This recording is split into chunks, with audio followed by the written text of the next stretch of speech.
Have you ever experienced one of these scenarios?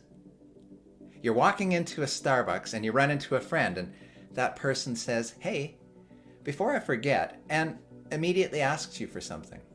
And you, being a kind soul, you respond with, "Absolutely." And then you walk away, and 5 minutes later, well, you've already forgotten about it. Or maybe you're driving home and suddenly you remember something really important that you need to do next Thursday. And it kind of goes away. Or you're walking into a meeting and your phone rings. You quickly answer, somebody asks you for help, you say, "Hey, I'll take care of it." Then the meeting starts, and now that commitment is competing with like 12 other things in your brain. Well, you see, this is the problem. It's not that you're disorganized. It's not that you're forgetful. None of us are wired to hold all of these open loops in our brains.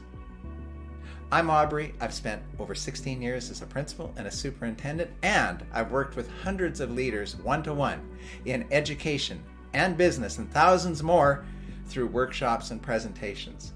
And one thing I've noticed is this: the busiest leaders, the very busiest, often trust their memory the most, which sounds reasonable until their brain starts looking a lot like a kitchen junk drawer. So here's the good news. The solution isn't a better memory, it's a better system. Let's reimagine these. Say somebody stops you and asks, "Can you send me that template you showed us last month?" Of course, again, you agree. The conversation ends and most people do nothing. They trust themselves to remember. Or they might use a slightly better approach and ask that person to send them an email or a text to avoid forgetting. And that's pretty good. It's not bad. But I assume that that item is important to that other person and possibly to you too. And now you're relying on somebody else's memory. I'd rather control my variables a bit more. So instead, how about you capture it immediately? Use a voice note, or a task app, or a calendar note, or the notes on your phone, or a paper notebook, or a post-it. It doesn't matter. The method isn't the point. The capture is the point. And then later, we convert it into a bring forward. Give it a date, give it a place, get it out of our heads. Okay, here's another one. This one happens to me all the time. You're driving, nobody talking. Suddenly you have like a great idea. Your brain delivers this amazing idea. Maybe it's for a project, a key presentation, something a team member needs. Maybe it's something for your family, whatever.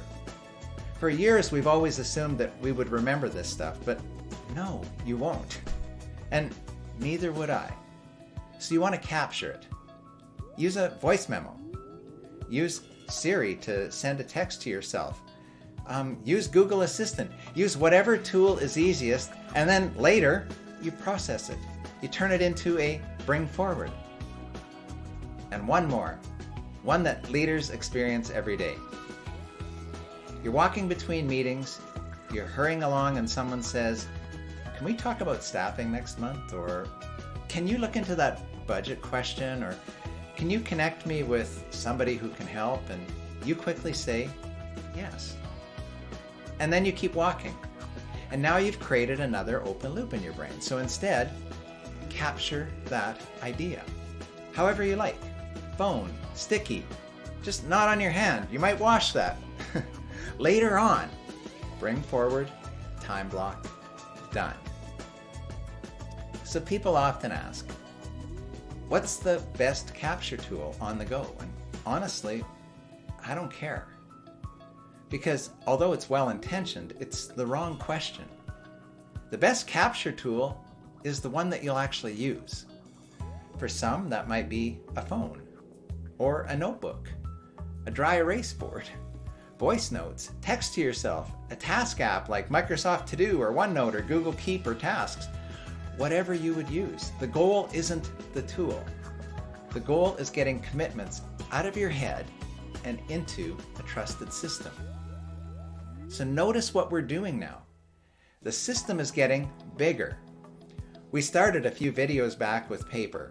Then we added time blocking, then emails, now conversations, ideas, commitments. Everything has a place to live. And when everything has a place, your brain can finally stop trying to hold it all.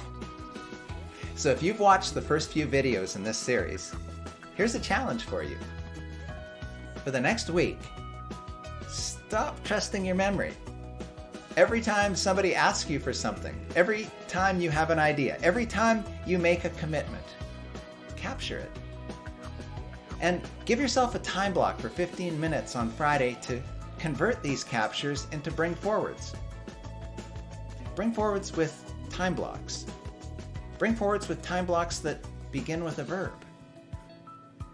And of course, you don't need to wait until Friday. Like, you can do this when it's convenient during the day. You can convert these notes into time blocks whenever you want. But Friday's a great safety net, so keep that time block. And we'll talk more about this weekly review in the future.